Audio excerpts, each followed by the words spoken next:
வாகைச்சூடவா சீரியலை பற்றி தான் நம்ம இந்த வீடியோக்குள்ளே நம்ம பார்க்க போகிறோம். நம்ம வீடியோக்குள்ளே போகிறதுக்கு முன்னாடி நம்ம சேனலுக்கு யாரெல்லாம் சப்ஸ்கிரைப் பண்ணலன்னா அவங்களாம் சப்ஸ்கிரைப் பண்ணிக்கிடுங்க. பக்கத்தில் உள்ள பெல் பட்டனை கிளிக் பண்ணுங்கள். வாங்க வீடியோக்குள்ளே போகலாம். மீனாட்சி அப்பத்தா வீட்டுக்குள்ளே கூப்பிடாம நான் வரமாட்டேன்னு சொல்லிட்டு இருக்கவும், அப்போ உடனே பார்த்தோம்னா அவங்க சுமதி சக்தி எல்லாருமே சொல்லிட்டு இருக்கிறாங்க, கண்டிப்பாக அவங்க உன்னை உள்ளே கூப்பிட மாட்டாங்க, ஏன்னா அவங்கள பற்றி உனக்கும் தெரியும் எங்களுக்கும் தெரியும், அதனால் நான் சொல்கிறத கேளுமா, நீ வீட்டுக்குள்ளே வாமா அப்படின்னு சொல்லிட்டு மீனாட்சியை சமாதானப்படுத்தி அவங்க வீட்டுக்குள்ளே அழைச்சிட்டு போகவும் அப்பத்தா பார்த்தோம்னா கோவத்தோடு இருந்துட்டு இருக்கிறாங்க. அடுத்தது சக்தி மீனாட்சி உன் கையால் விளக்கேற்றுமா அப்படின்னு சொல்லிட்டு இருக்கவும், உடனே மீனாட்சி பார்த்தோம்னா அப்பத்தாவே பார்த்துட்டு இருக்கிறாங்க. இப்போ பாண்டி சொல்லிட்டு இருக்கிறாங்க, இங்கே பாரு இதெல்லாம் அப்பத்தாவுக்கு பிடிக்காதுன்னு தெரிஞ்சிருந்து எதுக்காக இதெல்லாம் செஞ்சுட்டு இருக்கிறீங்க, அப்பதான் அவளை மருமகளாவே ஏற்றுக்கவே இல்லை அப்படின்னு சொல்லிட்டு இருக்கும்போது இப்போ மனம் சொல்கிறாங்க, பாரு நீ உன் வேலையை பார்த்துட்டு போ, நீ ரொம்ப யோக்கிய மாதிரி நீ பேசிட்டு இருக்காது அப்படின்னு சொல்லவும், அடுத்தது மீனாட்சி என்ன பார்த்துட்டு இருக்கமா விளக்கேத்து அப்படின்னு சக்தி சொல்லவும், அப்போ மீனாட்சியும் விளக்கேத்துறாங்க. அடுத்தது பார்த்தோம்னா அத்தை காலில் ரெண்டு பேரும் ஆசீர்வாதம் வாங்கிக்கிடுங்கன்னு சொல்லவும், அப்போ மீனாட்சியும் ஜீவாவும் சொல்லி போகிறாங்க. அப்போ ஜீவா சொல்கிறாங்க, எப்படியும் அப்பத்தா எங்களை ஆசீர்வாதம் பண்ணாது, அப்படி இருக்கும்போது எதுக்காக அப்படிங்கும்போது இங்கே பாருடா நீ இந்த மாதிரிலாம் பேசிட்டு இருக்காத, அத்தை காலில் போய் ஆசீர்வாதம் வாங்க அப்படின்னு சொல்லவும், இப்போ ஜீவாவும் மீனாட்சியும் அப்பத்தா காலில் ஆசீர்வாதம் வாங்குறதுக்காக வரவும், உங்களுக்கு இங்க பாருங்க ஒழுங்கு மரியாதையை முகத்திலேயே முழிக்காம போயிருங்க அப்படின்னு திட்டி விடவும், உடனே மீனாட்சி அப்படியே அவங்க பாக்குறாங்க. சரி வாமா அப்படின்னு சொல்லிட்டு அவங்க கூட்டிட்டு போகவும், அடுத்தது பார்த்தோம்னா எல்லாரும் அவங்கவுங்க வேலையை பார்க்க ஆரம்பிச்சிருந்தாங்க. அப்ப ஜீவா எனக்கு ரொம்ப பசியா இருக்குது, எனக்கு சாப்பாடு போடுங்க அப்படின்னு சொல்லிட்டு இருக்கவும், உடனே சக்தி அவங்க தேன்மொழிகிட்ட சொல்றாங்க, தேனு நீ ஜீவாவுக்கு மீனாட்சிக்கு சாப்பாடு போடுமா அப்படின்னு சொல்லவும், இப்போ மீனாட்சி இல்லை எல்லாரும் வாங்க சேர்ந்து சாப்பிடலாம் அப்படிங்கும்போது, இல்லைம்மா நீங்கள் ரெண்டு பேரும் சாப்பிடுங்க அப்படின்னு சொல்லவும், உடனே மீனாட்சியும் அவங்க ஜீவாவும் சாப்பிட்றதுக்காக உட்காருதாங்க. அப்போ பார்த்தோம்னா அப்பத்தா ரூமுக்குள்ளே உட்காந்து அவங்க முறைச்சி பார்த்துக்கிட்டே இருக்கோம். இப்போ ஜீவா ஆமாம் நம்ம ரெண்டு பேருக்கும் இப்போ தானே கல்யாணம் நடந்திருக்குது, அப்போ நம்ம ரெண்டு பேரும் சாப்பாடை ஊட்டி விட்டு சாப்பிட வேண்டாமா அப்படிங்கவும், இப்படி சொன்னதுமே அப்பத்தாவும் மற்ற எல்லாரும் பார்த்துட்டு இருக்கிறாங்க. என்னடா நினச்சிக்கிட்டு இருக்கிறோம் உன் மனசில் அப்படின்னு சொல்லிட்டு மனம் திட்டும் போது, ஆமாம் கல்யாணம் முடிஞ்சதுக்கு அப்பச்சுது அப்படிங்கும்போது, ஆமாம் கல்யாணம் முடிஞ்சு எங்களுக்கு ரொம்பவே நல்லா நடந்துச்சுது, நீ என்னெல்லாம் பண்ணுன, எங்கள் கல்யாணம் முடிஞ்சு வீட்டுக்குள்ளே வர விட்டியே என்ன, அதுக்கு முன்னாடியே தான் பிரச்சனையை நீ ஆரம்பிச்சிட்டியே, வீட்டு வாசலையில் நாங்கள் ரெண்டு பேரும் நின்னோம் அப்படிங்கும்போது, சரி சரி எதுக்காக ஃப்ளாஷ்பேக்கு கதையெல்லாம் நினச்சிட்டு இருக்கிற, நல்லது மட்டும் நினை, அதுக்கப்புறம் இதெல்லாம் நடந்துச்சுதான் உங்களுக்கு அப்படின்னு சொல்லிட்டு இருக்கவும், ஆமாம் இவனுக்கு இதை மட்டும் தான் இவன் பேசிகிட்டு இருப்பான் அப்படின்னு சொல்லும்போது, உடனே ஜீவாவோட அப்பாவும் திட்டுறாங்க, இங்கே பாருங்கப்பா சும்மா நீங்கள் ஃப்ளாஷ்பேக்கு கதையெல்லாம் சொல்லிட்டு இருக்காதீங்க அப்படின்னு சொல்லிட்டு இருக்கவும், ஆமாண்டா ஏன்னா மீனாட்சி கழுத்தில் நீ ரொம்ப எல்லாரும் சமூகத்தோடலாம் தாலியை கட்டி கூட்டிகிட்டு வந்திருக்கிற, அதனால் உனக்கு இப்போ ஊட்டி ஓட்டுறது ஒன்று தான் உனக்கு குறைச்சலாக இருக்குது, ஒழுங்கு மாதிரியே சாப்பிட்டுட்டு போவி அப்படின்னு சொல்லவும், நீங்கள் யாரும் எதுக்கும் வர வேண்டாம், நானே என் பொண்டாட்டிக்கு நான் சாப்பாடு ஊட்டி விட்றேன் அப்படின்னு சொல்லிட்டு ஜீவா மீனாட்சி இந்தா சாப்பாடு வாங்கிக்கோ அப்படின்னு சொல்லவும், உடனே மீனாட்சி முறைச்சு பார்க்குறாங்க, ஐயோ இவ பார்க்குற பார்வையை பார்த்து நம்மளே எரிச்சுருவா போலுக்கு அப்படின்னு சொல்லிட்டு ஜீவா சரி சரி அதை நம்ம அடுத்த நாள் பார்த்துக்கலாம் அப்படின்னு சொல்லிட்டு அவங்க சாப்பிடவும், இவங்க அங்கே பார்த்தோம்னா ஆதித்யாவை தான் காட்டுறாங்க. ஆதித்யா அவங்க ஃப்ரெண்டு கூட அவங்க நேராக பார்க்கும்போது ஜீவா வீட்டுக்கு தான் வந்துட்டு இருக்கிறாங்க. இப்போ அவங்க ஃப்ரெண்டு சொல்லிட்டாங்க, இங்கே பாரு ஆதித்யா இப்போ தேவையில்லாமல் நீ பிரச்சனை பண்ணிட்டு இருக்காது அப்படின்னு சொல்லும் போது, பிரச்சனை பண்ணிட்டு இருக்காதவா, எப்படி என் மீனாட்சி காலத்தில் அவன் தாலி கட்டுவான், எனக்கு என் மீனாட்சி கிடைச்சே ஆகணும், அதனால அவன் கதையை முடிக்கிறதுக்காக தான் இதை நான் வாங்கிட்டு வந்திருக்கிறேன் அப்படின்னு சொல்லிட்டு ஒரு கூர்மையான ஆயுதத்தை காட்டவும், இதை பார்த்ததுமே ஆதித்யாவோட ஃப்ரெண்டு சொல்லிட்டாங்க, இங்கே பாரு ஆதித்யா தேவையில்லாமல் பிரச்சனை பண்ணிட்டு இருக்காத, இப்படி நீ ஆதித்யாவோட கதையை முடிச்சேன்னா நீ மீனாட்சி காலத்தில் தாலி கட்ட முடியாது, நீ உள்ளதான் போகணும் அப்படிங்கும் போது, எனக்கு உள்ள போனா எப்படி வெளியே வரணும்னு எனக்கு தெரியும், ஆனா மீனாட்சி ஜீவா பையலுக்கு நான் விட்டு கொடுக்கவே மாட்டேன், இப்பவுமே பாரு அவன் கதையை முடிச்சுக்கிட்டு வார அப்படிங்கும் போது, டே நான் சொல்றது கேளுடா எனக்கு பயமா இருக்குது அப்படின்னு சொல்லிட்டு இருக்கும் போது, இங்க பாரு நான் போய் அவன் கதையை நான் முடிச்சுக்கிட்டு வரேன், நீ காரை மட்டும் எடுத்து ரெடி பண்ணி வச்சுக்கோ அப்படின்னு சொல்லிக்கிட்டு ஆதித்யா பார்த்தோம்னா அவங்க வீட்டுக்குள்ளே வரவும், அப்போ ஜீவாவும் மீனாட்சியும் சாப்பிட்டுட்டு இருக்கிறாங்க. அப்போ ஆதித்யா யாருக்கும் தெரியாமல் ஒளிஞ்சிலுன்னு பார்த்துட்டு இருக்கவும், சாப்பிட்டுட்டு இருக்கியாடா இதுதான் உனக்கு லாஸ்ட்டு சாப்பாடாக்கும் அப்படின்னு சொல்லிட்டு இருக்கவும், அடுத்தது என்ன நடக்க போகுது பார் அப்படின்னு சொல்லிட்டு ஆதித்யா பார்த்தோம்னா அவங்க ஜீவாவோட ரூமில் ஒளிஞ்சு இருந்துட்டு இருக்கவும், அப்போ ஜீவாவும் அவங்க மீனாட்சியும் ரூமுக்கு வராங்க. வந்ததுமே ஜீவா அவங்க மீனாட்சி கிட்ட பேசுறதுக்காக வரும்போது, அப்போ பீரோக்கு பின்னாடி ஒளிஞ்சு நின்று ஆதித்யா கோபத்தோட பார்த்துட்டு இருக்கவும், இப்போ மீனாட்சி சொல்கிறாங்க, உன் மனசில் என்ன நினச்சிக்கிட்டு இருக்கிற, நீ தாலி கட்டிட்டேன்னா உனக்கு பொண்டாட்டி ஆயிடுவோம் நினச்சிக்கிட்டு இருக்கிறியா, இங்கே பாரு உனக்கு நான் டைம் கொடுக்குறேன் அப்படின்னு சொல்லிட்டு அவங்க கேலண்டரை எடுத்துகிட்டு வராங்க. என்னவ சொல்லிட்டு இருக்கிறா எனக்கு ஒன்றும் புரியல அப்படின்னு ஜீவா வந்து பார்த்துட்டு இருக்கவும், உனக்கு 30 நாள் நான் டைம் தரேன், அதுக்குள்ளே நீ ஒரு நல்ல வேலையை தேடி நீயும் எல்லார் மாதிரிக்கும் வந்து கை நிறைய சம்பாதிக்க நீ ஆரம்பிக்கணும் அப்படிங்கிறாங்க.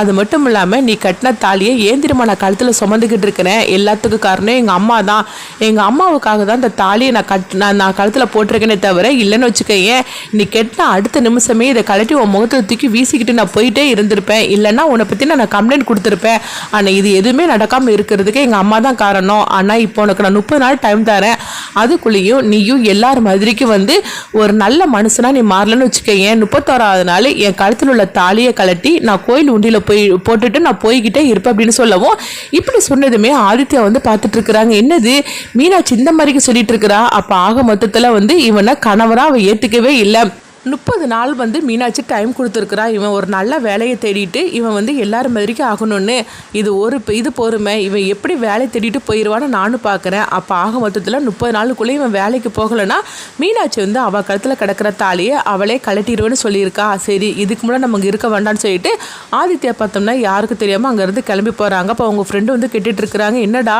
அவனுடைய கதையை முடிச்சிட்டியான்னு சொல்லி கேட்கும்போது, இல்லை கதையை முடிக்கிறதுக்கு அவசியமே கிடையாது, ஏன்னா மீனாட்சி அவள் கழுத்தில் கிடக்கிற தாலியை அவளை கலட்டுறதுக்காக தான் இருக்கிறா, அதை நான் கலட்ட வைக்கிறேன் அப்படிங்கும்போது நீ என்ன சொல்லிட்டு இருக்கிற அப்படிங்கவும், நான் அதெல்லாம் அப்புறமா சொல்கிறேன்டா அப்படின்னு சொல்லிட்டு ஆதித்யா வந்து வாடா நம்ம போகலாம் அப்படின்னு சொல்லிட்டு அங்கேருந்து கிளம்புறாங்க. அடுத்தது இங்கே பார்த்தோம்னா வந்து ஜீவா வந்து அவங்க நினைக்கிறாங்க, என்னது மீனாட்சி நம்மளுக்கு 30 நாள் டைம் கொடுத்துருக்குறா, அவன் நினச்ச மாதிரிக்கு நம்மளால் மாற முடியுமா அப்படின்னு சொல்லிட்டு ஜீவா வந்து யோசனை பண்ணிட்டு இருக்கிறாங்க. அடுத்த நாள் காலையில் ஆகுது. அப்போ மீனாட்சி பார்க்கும்போது எந்திரிச்சு குளிச்சு எடுத்து அவங்க வந்து சாமி கும்பிட்டுட்டு அவங்க வந்து வீடு ஃபுல்லாக சாம்பிராணி புகையெல்லாம் போட்டுட்டு இருக்கவும் உடனே தேன்மொழி ஓடோடி வராங்க. ஐயோ மீனாட்சி நீ பாட்டு பாடாது அப்படின்னு சொல்லிட்டு இருக்கவும், அக்கா எனக்கு அப்படி சொல்லிட்டு இருக்கிற, சாமி பாட்டு பாடுறதுல என்ன தப்பு இருக்குது அப்படின்னு சொல்லிட்டு இருக்கும் போதே அப்போ சக்தி அவங்க கணவர் எல்லாருமே வந்துருந்தாங்க. என்னம்மா வீடு ஃபுல்லாக சாம்பிராணி புகை போட்டு வச்சிருக்கிற அப்படிங்கும்போது இதில் என்ன மாமா தப்பு இருக்குது அப்படின்னு சொல்லிட்டு இருக்கவும், இங்கே பாரு அப்பத்தை எந்திக்கிறதுக்கு முன்னாடி அவங்களுக்கு இந்த மாதிரிக்கு பாட்டு கீட்டெல்லாம் சவுண்டெல்லாம் போட்டால் அவங்களுக்கு பிடிக்காது, அது மட்டும் இல்லாமல் அம்மாவுக்கு சாம்பிராணி புகையே பிடிக்காது, நீ என்னென்னா வீடு ஃபுல்லாக சாம்பிராணி புகையை போட்டு வச்சிருக்கிறீ அப்படின்னு சொல்லிட்டு உடனே பார்த்தோம்னா வந்து அவங்க ஜீவாவோட அப்பா வந்து தன்னுடைய டவலை வச்சு அந்த புகையெல்லாம் வந்து வெளியே வந்து போகட்டும்னு சொல்லிக்கிட்டு அவங்க அப்படி சுற்றிக்கிட்டு இருக்குமோ உடனே வந்து மீனாட்சி பார்க்குறாங்க, என்னது அப்பத்தாவுக்கு நீங்கள்லாம் இவ்வளோ தூரம் நீங்கள் பயந்துக்கிட்டு இருக்கிறீ அப்படிங்கும்போது அப்போ தேன்மொழி சொல்கிறாங்க, இங்கே பாரு மீனாட்சி உனக்கு தெரியாத விஷயங்கள் இங்கே நிறைய இருக்குது, அதுக்கு தகுந்த மாதிரிக்கு தான் வந்து நம்ம இருக்கணும், அதை மீறி நம்ம நடந்துக்கிட்டோம்னா அதுக்கப்புறமா தேவையில்லாத அங்கே பிரச்சனை தான் வரும் அப்படிங்கவோ இப்போ மீனாட்சி வந்து அவங்க தேன்மொழிகிட்ட கேட்குறாங்க,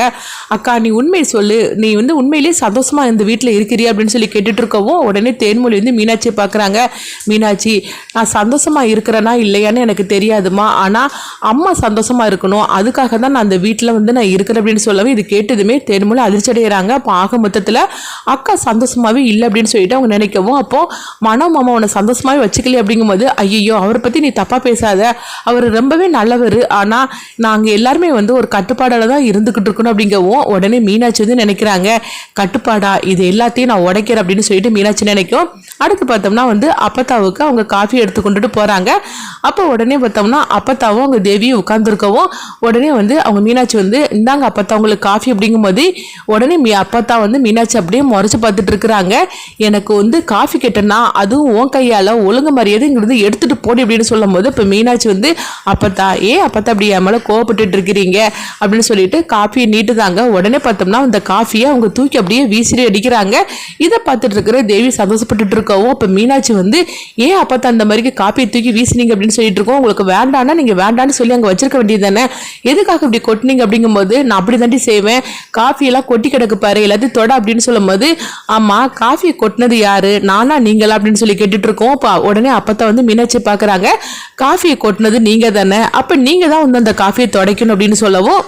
இப்படி சொன்னதுமே வந்து அப்பத்தா அப்படியே மீனாட்சியை பார்த்துட்டு இருக்கிறாங்க. என்னடி பேசிகிட்டு இருக்கிற, நான் அந்த காஃபியை துடைக்கணும் அப்படின்னு சொல்லிட்டு இருக்கும்போதே, ஆமாம் காஃபி கொட்டினது நீங்கள் தானே, அப்படின்னா நீங்கள் தான் துடைக்கணும் அப்படின்னு சொல்லிட்டு அப்பத்தாட்ட இப்படி பேசிட்டு அவங்க பாட்டுக்கு போகவும் இதை கேட்டுட்டு இருக்கிற தேவி வந்து, என்ன அப்பத்தா அந்த மீனாட்சி இந்த மாதிரிக்கெல்லாம் உங்களை எதிர்த்து பேசிட்டு போகிறா அப்படின்னு சொல்லிட்டு இருக்கவும், அவளுக்கு எவ்வளோ வாய் திமிரு இருந்துச்சுன்னா அவள் இந்த மாதிரிக்கு அவள் பேசிட்டு போவா அப்படின்னு சொல்லிட்டு அப்பத்தா வந்து கத்தவும் உடனே பார்த்தோம்னா அங்கே எல்லாருமே வந்துருந்தாங்க. வந்ததுமே என்னாச்சுது மீனாட்சி ஏதாவது பிரச்சனை பண்ணிட்டியான்னு சொல்லி கேட்டுட்டு இருக்கவும் உடனே வந்து தேன்மொழி வந்து அப்பத்தா சொல்லுங்க அப்பத்தா அப்படிங்கும்போது உன் தங்கச்சிக்கு எவ்வளோ திமிரு இருந்தா அந்த கொட்டின காஃபியை நானே வந்து துடைக்கணும்னு சொல்லியிருப்பேன் அப்படிங்கவோ ஐயோ இந்த மாதிரி பேசிட்டாள் அப்படின்னு சொல்லிட்டு அப்பத்தா அவள் பேசுறதை நினச்சி நீங்கள் கவலைப்படாதீங்க இருங்க நான் போய் வந்து தொடச்சிருது அப்படின்னு சொல்லிட்டு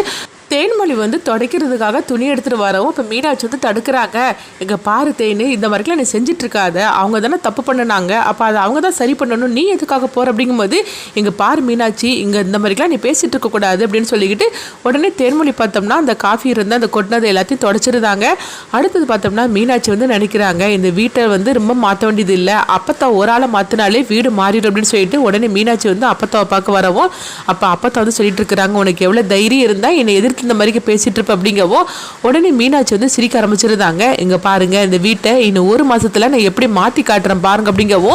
என்ன நீ நினைச்சுக்கிட்டு இருக்கிற அப்படின்னு சொல்லும் போது ஆமா இந்த வீடை எந்த அளவுக்கு நான் மாத்தி காட்ட தான் போறேன், அதுக்கு எனக்கு என்ன பண்ணணும்னு எனக்கு தெரியும் அப்படின்னு சொல்லிட்டு போகவும் இதை கேட்டுட்டு இருக்கிற அப்பத்தான் அப்படியே முழிச்சிட்டு இருக்கிறாங்க. அடுத்தது மீனாட்சி என்னெல்லாம் பண்ண போறாங்க அப்படின்னு சொல்லிட்டு நம்மளும் வெயிட் பண்ணி பார்க்கலாம்.